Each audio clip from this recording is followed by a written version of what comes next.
Frank came to my networking event on Wednesday last week. I host a networking event in Birmingham called Coffee and Natter, which we get about 30, 40, 50 people there. So any of you in Birmingham on the last Wednesday afternoon every month, you're very welcome to come along and attend. If you want some more details, please get in touch. Right, I am here today to talk to you about 20 minutes or so around objection handling and sales. When Fran said last week she was short of the speak and could I help out, I said yes. She said, but don't talk about LinkedIn. We've already had loads of LinkedIn presentations from Leslie. So I said, fine, okay, well I'll do a lot of work around sales. I was at a networking event yesterday evening and we were talking about the old days of sales, pre-laptop, pre-mobile phones. When if you wanted to make a call to anybody, you had a pocket full of choppances and you went to the phone box and you pressed in, there was A's and B button, and we were really going back in time. For those of you who probably don't even remember buttons on the telephones.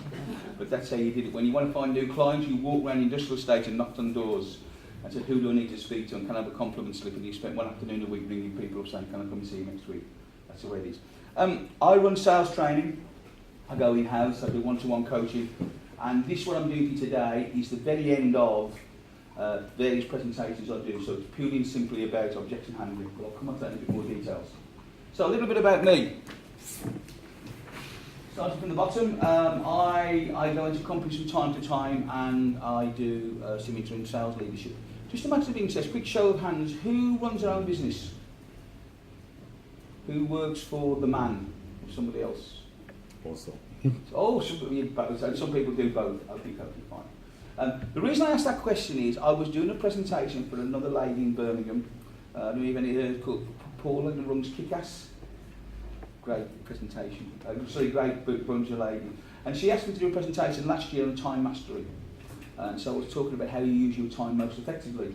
And during the course of that, I always move it on to marketing. The more effective you are on marketing, the more leads you will get for the time spent or the money spent.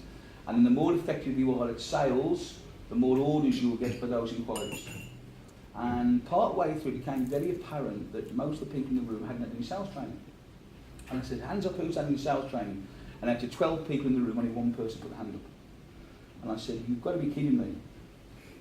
I said, you're in business, you are running your own businesses and you depend on orders, you depend on sales, it's what brings the money in. I said, you're telling me now that you run your own business and you've not had any training on the most important aspects of that. So this is what we're going to cover today. And so I started talking to them about why they need to do what they need to do, because at the end of the day, it's orders that bring in money. It's money that rules your lifestyle. It's money that puts the shoes on your kids' feet, the clothes on your back, the car that you drive, the holidays you have, and the whole lifestyle. So selling and being able to sell is really, really important.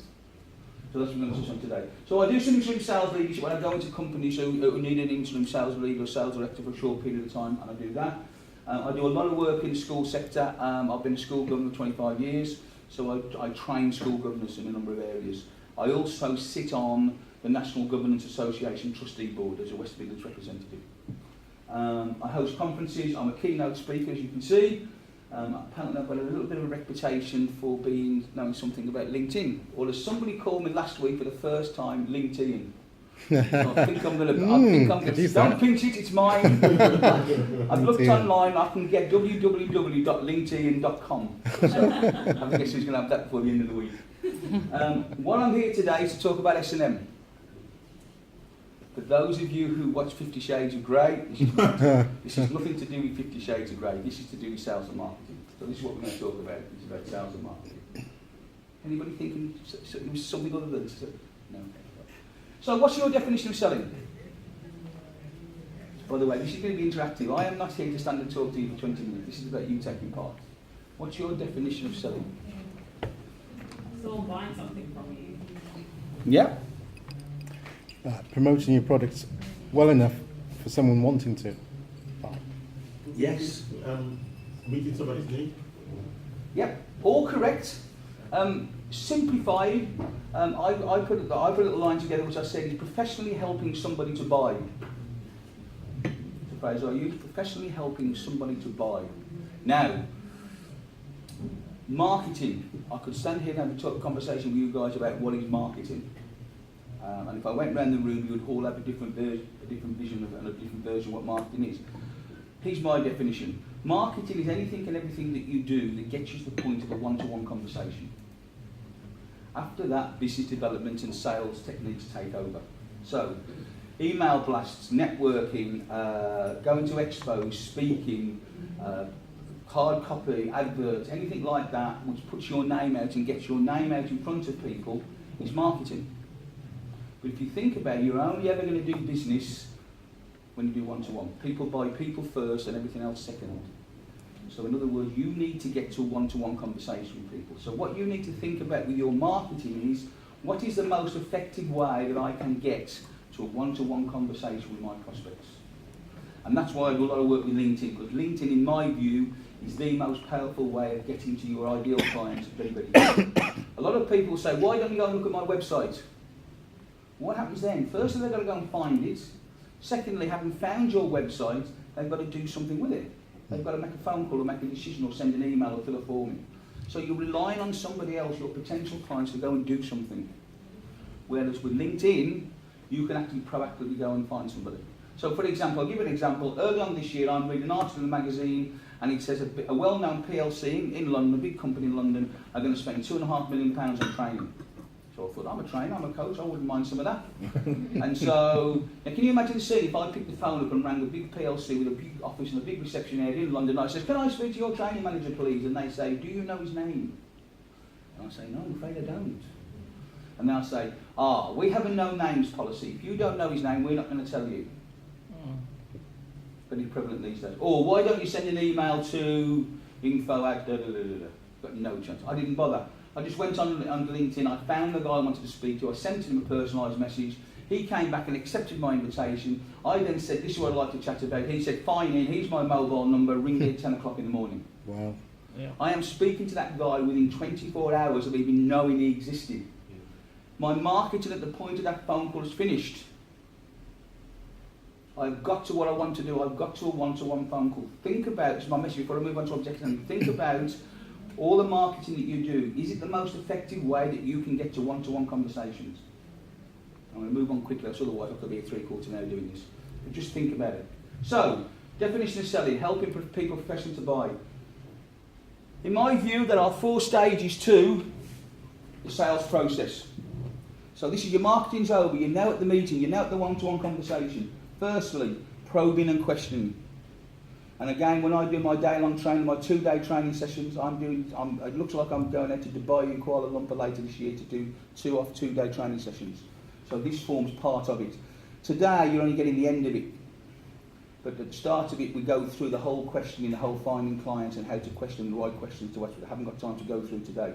But the way you ask important questions is really, really important, because most people think that objection handling is the golden bullet, the silver bullet, call it what you will. This is the one that's going to get me more orders. Yes, it will get you some more orders if you know how to do it properly, but trust me, more and more business is lost right at the start with the questions you ask. So again, when I do my training, we go into, have a whole session on running through questions, a good question to ask, and what I call the magic question, that mostly will get you the most business. And then it's how to put it together into a proposal.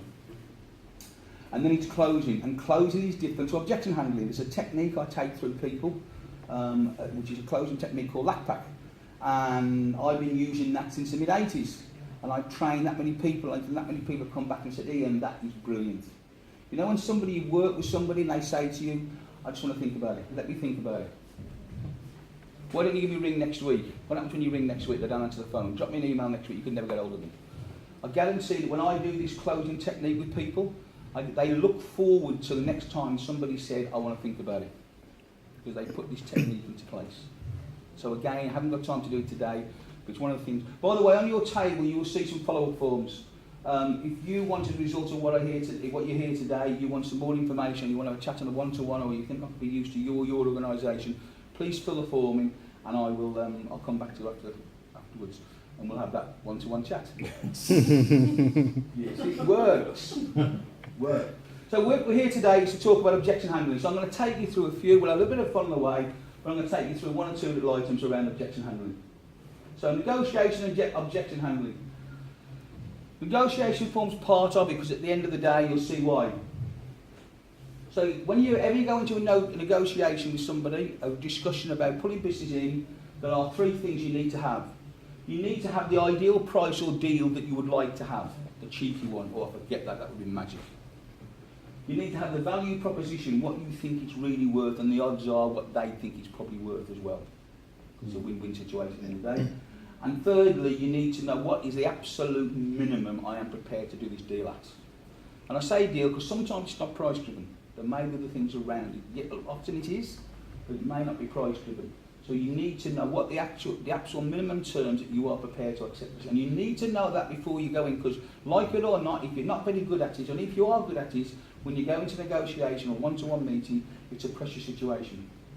And unless you do it, unless you practice it regularly, people respond differently under pressure. You'll sit at home with all the best will in the world, say, this is what I'm going to say, but when three big senior executives across the table are sitting in front of you, you really need this piece of business. Pressure. You only got to look in sport to see what happens when pressure. Look at what happened with Katrina Johnson-Thompson at the Olympics this year. She just folded under pressure because she couldn't deal with the pressure on that particular day. Understand the cost and value to you and to them. Put yourself in their position, because what the cost to you is and the cost to them, or the value to them, may be two totally different things. In an ideal situation, what you are looking for is something that is high value to them but low cost to you. So understand it from their perspective as well. By the way, I can see you all making notes because of my friendship with you guys. If you want a copy of these slides after, I will happily send you a copy of these slides after, save you scribbling down. Hopefully notes. Okay? Make sense so far? Great. So, objection handling is what we're really here to talk about. It's a three-stage process. So this is now, you need to work on the basis that you need to work on the basis you've sat through 2 days or one day of my training course, and you've learned all about questioning, you've learned all about how to put a proposal together, you've learned all about closing, and you've now got right to the end and they're asking you questions and they're saying, oh, we don't know what to buy because of this, what da da da da. So these are some of the answers you can possibly use. So now when somebody challenges you with an objection, the first thing you should always do is ask back. This does two things. One is it gives you a better understanding of what their challenge is or what their issue is. They might just say it's price, but you want to know a bit more. Secondly, it buys you time. Now, when you've been going around for as many years as I have, you learn all these things naturally, and I've been training them. When you go in your own industry, you will probably have the same objections coming up time and time again. But if you haven't, and you're still starting out, sit down beforehand and think, what are the objections that somebody could raise, and what am I going to say? So these are some of the clues, okay? So, when you ask back, they will start talking to you, they'll give you a bit more detail about what their issues are, which you can better understand, which is important. But more importantly, it buys you time to have a think about what your response is going to be. So something along the lines of, what do you mean by that? Or just to clarify my thinking, can you just expand on that a little? Agree. People buy people first and everything else second. I totally agree. I can understand why you think that might be a challenge. Don't ever yes but. People hate saying yes but. You know something's coming back that you're not going to like. Yes but. Don't disagree with people. Interesting. There's a great phrase to use. When somebody says to you, when somebody's got a different point of view to you, your natural reaction is, yeah, that's an interesting point of view. There's a great one to use. Fine, I can understand that, however, don't be considered, so don't. There used to be a president many years ago in America, and he had a sign in his desk that said, don't yes but me. So there are the three stages of objection handling, and then finally answer it. And we're going to go into some of the answers now. Are you keeping an eye on time, by the way? Because I can just talk forever. Just give me a 5-minute warning or something like that. But I mean, as I say, I can talk to you guys as long as you want. So here are some of what I've done for you guys today. Is picked some of the popular objections that you will get thrown at you from time to time, and these are the ones that I would lose all credibility if I didn't put price up as objection handling, wouldn't I? So. Here's the thing, nobody ever buys on price. They may tell you they buy on price, but nobody ever buys on price alone. It's a really, really important concept to get into your mind. You think about it when you go out, you might think you want to buy the cheapest thing going, but actually there has to be some degree of quality to it. So if you won't do what you wanted to do, then you're not going to buy it. And if it looks rubbish, it probably is rubbish, and you've heard the phrase about it, it's too good to be true, it probably is. But trust me, nobody ever buys on price alone. They may say they do, they might think they do, but they don't. People buy value.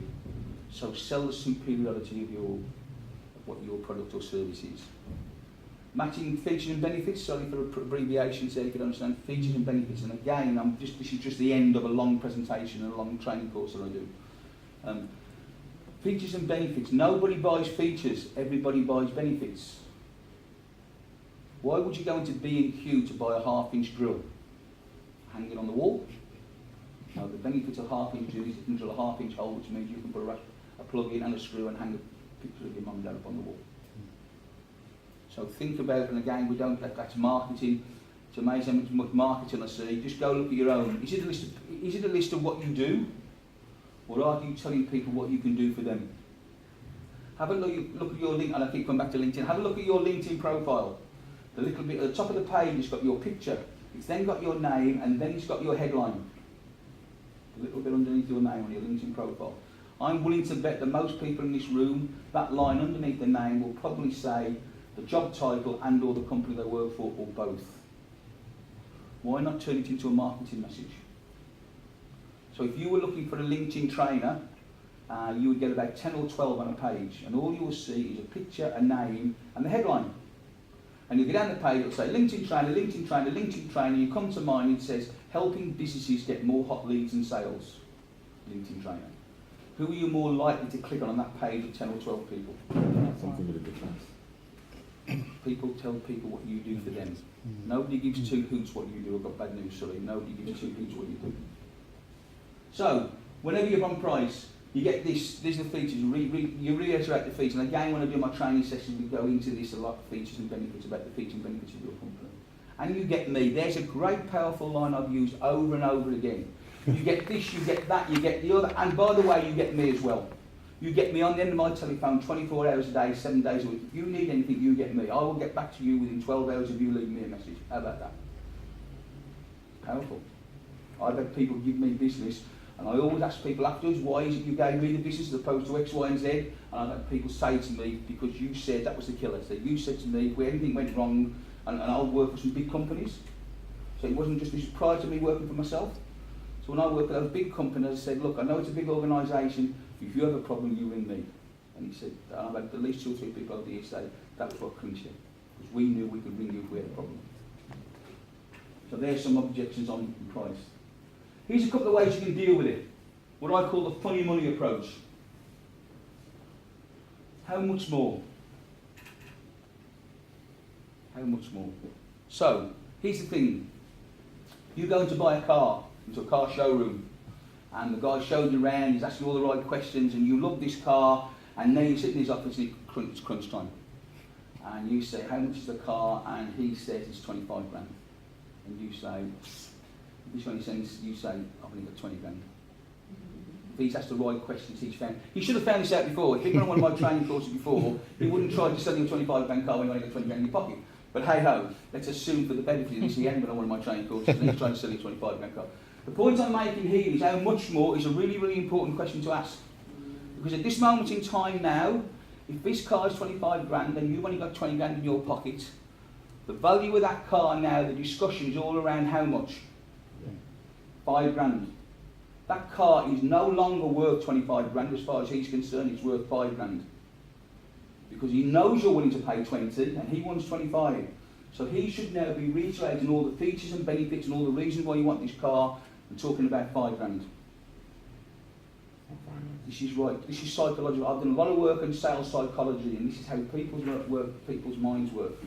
So you're now talking about 5 grand. Then you know they're going to pay 20 grand. So, what do I mean by funny money? Here's a great story. Here's a great way to do it. How long are you going to keep the car for? Well, I've probably kept the last one for 5 years. Oh, right, okay, fine. So you're going to keep this one for 5 years? Yeah, probably. I like the car. Yeah, 5 years. Okay. So we're talking now. We're talking £1 a year. Yeah. So we're talking £20 a week. Yeah. We're talking £3 a day. Are you seriously telling me for £1.50 in the morning and £1.50 in the afternoon, you're not willing to have this car and pay the extra? I feel like you sold me my car. My own car. Exactly. That's just one approach. That was breaking it down. That's just one approach. In order to break it down to the lowest common denominator. I work with people who sell the equivalent of baked beans. You know, when I'm selling them a service, I say, are we falling out over the fact that you've only got to sell 2 more tins of X, Y, Z in the morning, 2 more tins in the afternoon, and you've got to pay for this? Are you telling me that? Seriously?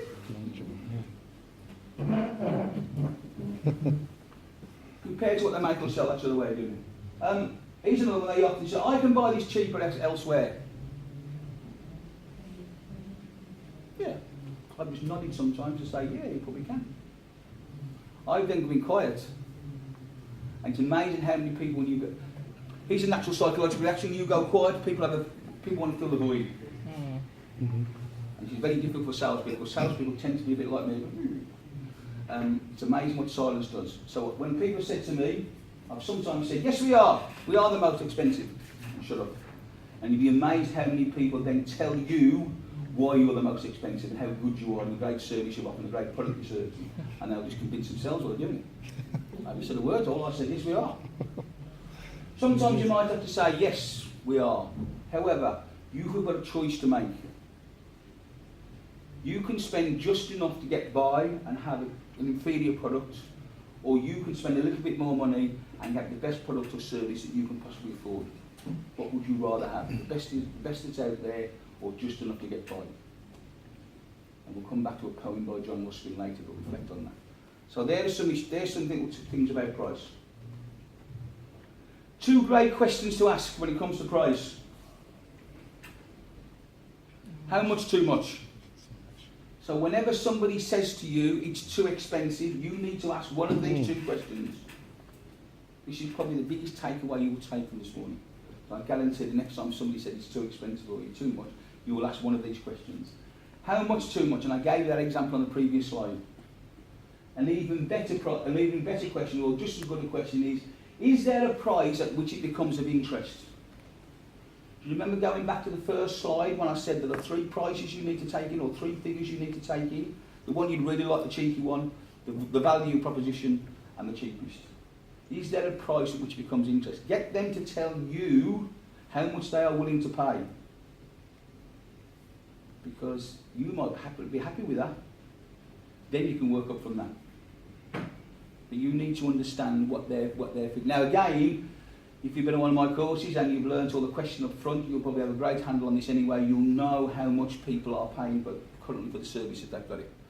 When I speak to people on LinkedIn about my coaching courses, my training courses, I have a questionnaire which I go through. I've been in for long enough to do it without, but it's a questionnaire I use, and I show people, when I train people, I give them a question, I help them put together a questionnaire. And one of the questions I always ask somebody is, because LinkedIn's a marketing tool, so I'm helping people to get more clients. And one of the questions I ask part way through, just drop it into the conversation, and I say to them, just a matter of interest, how much is a new client worth to you over a 12-month period? Perfectly innocent question to ask. But they'll say, oh, it'd be 10, 20 grand, fine. So if I'm selling them a £2,000 coaching package and they can get a new client worth 20 grand, it's a no-brainer. Now, I had the same question somebody said to me, my average clients only give me £200 or £300. They're highly unlikely to want to sign up to a £2 grand coaching package. However, they might be more interested in having a one-to-one for an hour, which will cost them 150 quid, something like that. So there you go, it's a great question to ask part way through. Right, I've just had a 5-minute warning, so I need to crack on. I told you I could talk all day. Credibility and competition. We've never done business with you. How do I know? I had this years ago. I'm just saying, when I used to go around in industrial estates with a pad, we all had a pad, and I used to carry letters. And I'd say to somebody, so we don't know, we like what you're saying, but we're not sure, we've never used before, never heard of you. How do we know that you can do what you say you do? And I used to say, if there was a managing director of a similar company to you in this room right now who'd been using our services and he said we were brilliant, would that convince you? And most people would say yes. So I used to say, well, he's a letter. He can't be here today, but he's a letter he wrote. And by the way, he's another guy as well. So that's very. Recommendations and referrals are extremely powerful. When I do my LinkedIn training, I talk all the day about LinkedIn, about recommendations and referrals. I have got 80-odd recommendations for my LinkedIn training and coaching on my LinkedIn profile.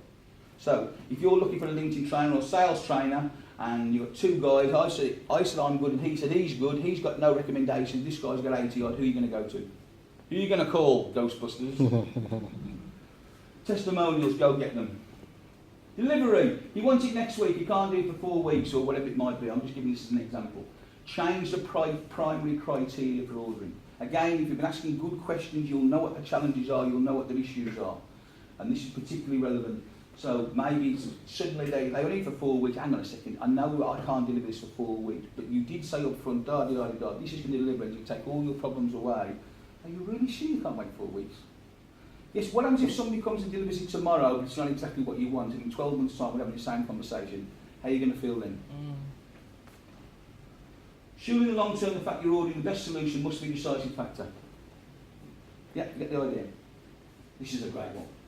We are never going to use U-Shower again. I've had people say that. Because sometimes you've been with a company or they've had crap service. I've had a guy said to me years ago, your service, I don't know why I've let you in the door. We used your company 5 years ago and we swore blind that we would never ever use you again. I don't know what you're doing here, but hey ho, you are. We said we'd never use your share again because your service was terrible. That's a bit of a tough one. When somebody says that, all the previous techniques you've got. One of the things you can try, and I just put this one out here for you to try. One of the things I've used in the past when somebody says, I said, can I ask you a question? If you'd have had the problems that we had 5 years ago, what would you have done if you'd been your company? And they usually reel off X, Y, and Z. And when they finish, they say, yep, you're right, that's exactly what we did. Now, it has to have some degree of logic to it. But at the end of the day, if your back's against the wall, it's one you can use. So in summary, anybody know what the 6 P's are? Perfect preparation prevents. Well, there's an extra P in the middle of it, but since you're Christian people, I won't say what that is. Pretty poor performance, we'll say it that way. In other words, prepare, and prepare again. Remember, people buy people first and everything else second. How many times have you gone to, if somebody agrees with you, you like them. If somebody disagrees with you, you don't like them. So people buy people first and everything else second. Be confident in what you do. If you haven't got confidence in the product or the service that you're selling, then nobody else will. I am coaching a lady at the moment. She's lovely. She's a bookkeeper. She's in her early 60s, and I've been coaching her business. And she asked me to go and help her out with time management.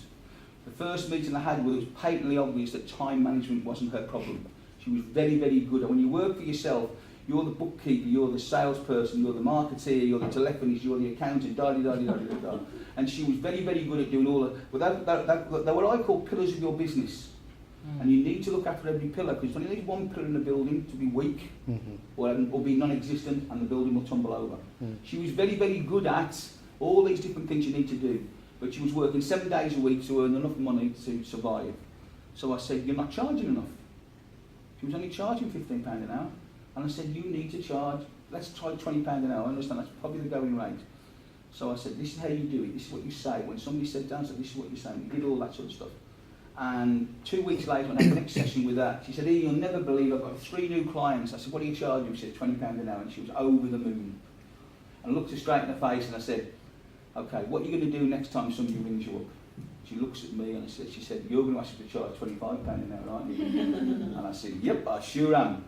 And you could see the look of fear in her face. And I just said, you don't think you're worth £25 an hour, do you? And she said, no, I don't. I said, well, if you don't think you're worth £25 an hour, your customer sure as hell won't. She's now charging £22.50. We're getting there. We're getting there. Be confident. No one buys on price alone. I think I said that one before, so just bear that one in mind. Think about it. And again, if you question people and you need some help with a question, then let's have a chat. But just understand why people are buying, what their primary criteria are buying. This is a really good one. People move away from pain faster than they move towards pleasure. If you say, I can make your life world better because of X, Y, and Z, yeah, it might have some interest. If they've got loads and loads of pain, hassle in their business, and you're going to take that away, they are far more likely to buy it. So just bear that in mind. You should be searching for pain. Again, we talk about the magic questions, and that forms of finding this out forms a fundamental part of the question techniques I teach people when we do sales training. People don't buy because they don't see value to them. A really important message. So, mate, I've been in meetings whereby I've trained people and they've said to me, You know, and I've said to them, I said, if you were a solicitor or a barrister stand up in court, the case that you've made is overwhelming and they should buy. However, you haven't found what the value to them is. You need to understand what the value to them is. Just leave that one with you, because I just want you, I'll be quiet for a second, because I don't give it up, so I want you to read that one.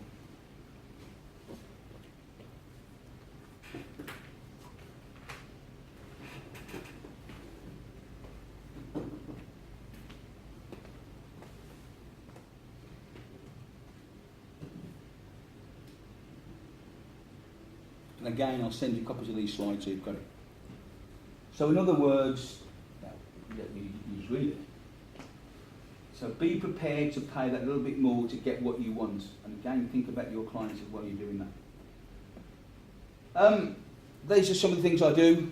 So one-to-one masterclasses, coaching programs, open workshops, in-house training, accelerator programs, and keynote speaking. If I can help you with any of those, then please get in touch with us. Please fill one of those forms, and if you think I can help you, all I ask you to do, if you do fill one of those forms in, can you make your writing legible? Particularly the email addresses, because I know that you know what your email address is.